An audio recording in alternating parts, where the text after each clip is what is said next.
Selamat pagi pemirsa, saya Nila Fitriani. Pagi ini menjumpai Anda dengan berita dari Jawa Timur dalam BLK 24 jam. Terkini, teraktual, dan terpercaya. Berita kali ini datang dari Banyuwangi.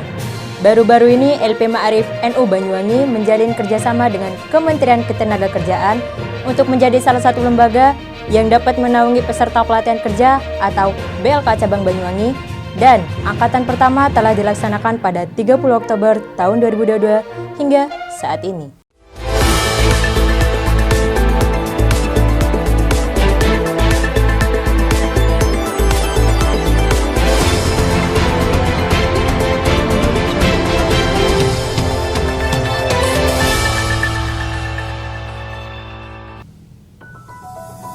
Pelaksanaan kegiatan pelatihan kerja sejauh ini berjalan lancar dan terkendali dengan materi pembelajaran tentang multimedia yang dihadiri sebanyak 16 peserta yang lolos seleksi dari seluruh Kabupaten Banyuwangi.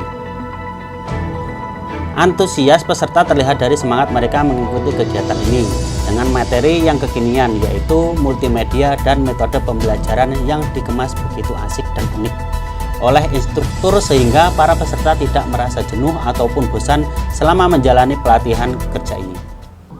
Baik pemirsa, kali ini saya sudah terhubung dengan rekan Faisal yang sudah berada di lokasi Gedung BLK Banyuwangi. Baik, silakan rekan Faisal. Ya, terima kasih rekan Nita Mila dari Studio 1 BLK 24 Jam. Baiklah pemirsa, di sini saya sedang berada di lokasi BLK Ma'arif Banyuwangi, akan melaporkan bagaimana kondisi BLK dari sini. Di samping saya sudah ada salah satu instruktur BLK Ma'arif Banyuwangi. Langsung saja dengan Mas siapa? Dimas. Mas Dimas, di sini saya menanyakan bahwa sudah berapa lama di BLK Ma'arif Banyuwangi? Kalau BLK Ma'arif sendiri itu berdirinya sih masih tahun 2021 ya. Tepatnya waktu peletakan batu pertama itu di 3 September 2021. Itu tujuan BLK sendiri apa Mas? Untuk tujuan didirikannya BLK Ma'arif NU Banyuwangi ini sebenarnya untuk meningkatkan sumber daya manusia yang ada di wilayah sekitar BLK dari segi IT atau teknologinya. Kemudian peserta Mas, untuk peserta pelatihannya itu bagaimana? Seleksinya atau penjaringannya itu bagaimana? Kemarin waktu pendaftaran peserta sebenarnya banyak sekali peserta yang mau mendaftar, apalagi untuk bidang IT ini lagi tren ya di masyarakat. Tapi untuk kuota sendiri BLK Ma'arif itu hanya menyediakan 16 peserta. Seperti itu. Kemudian kalau dengan posisi peserta yang seperti itu, kemudian apakah itu menjadi suatu kendala atau bagaimana? Sebenarnya kami juga berharap ya kuota itu sebenarnya bisa lebih dari 16. Tapi ya dari ketentuan pemerintah sendiri dan juga dari fasilitas yang tersedia memang terfokus pada 16. Mungkin untuk solusinya bisa diadakan gelombang kedua.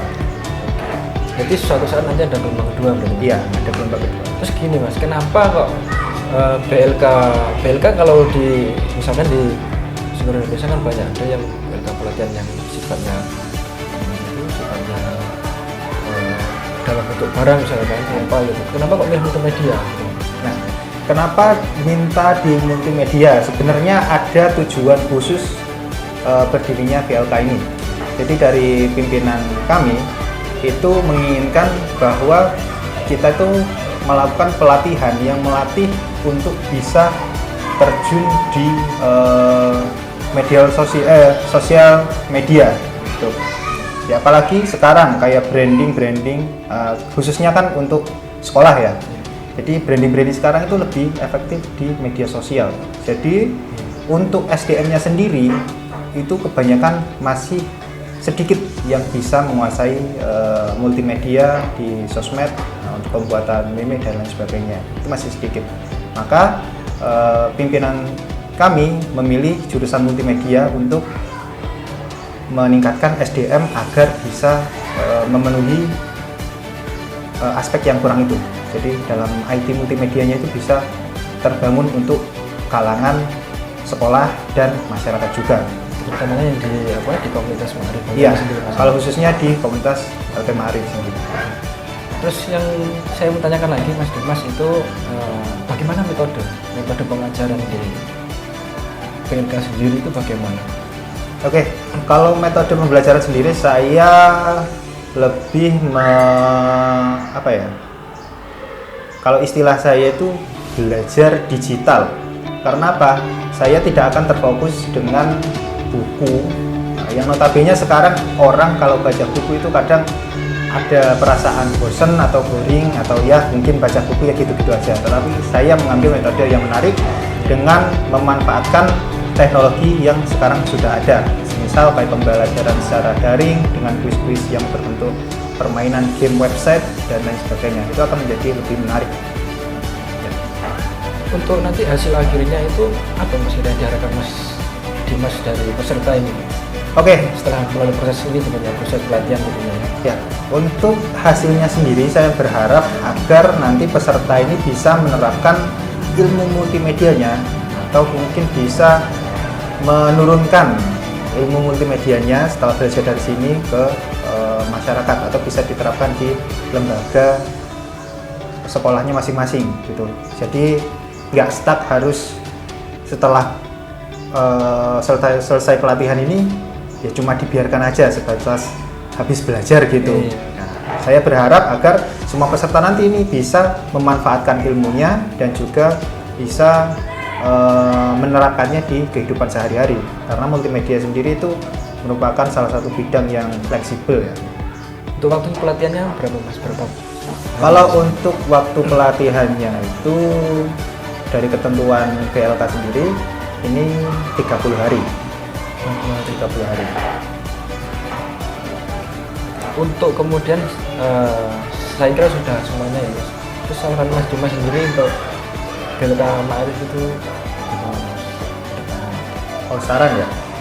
Kalau saran sih semoga program pelatihan ini bisa terus berkelanjutan ya, karena dengan adanya program pelatihan ini juga bisa meningkatkan skill di bidang IT, juga di bidang multimedia. Karena untuk industri 4.0 sekarang ini ya, skill dalam IT itu diperlukan. Ya. Jadi semoga saja ya untuk pelatihan PLK ini bisa terus menerus, jadi agar semua masyarakat atau mungkin lembaga-lembaga yang berada di naungan Ma'arif ini bisa merasakan pelatihan dan juga bisa meningkatkan kualitas SDM-nya di bidang IT. Baiklah, terima kasih. Itu tadi wawancara saya bersama narasumber, yaitu salah satu instruktur dari PLK Ma'arif Banyuwangi. Sekian, terima kasih. Saya kembalikan ke studio. Baik pemirsa, sekian berita pagi ini. Saya Nila Fitriani mewakili rekan yang bertugas. Pamit undur diri. Selamat pagi dan sampai jumpa.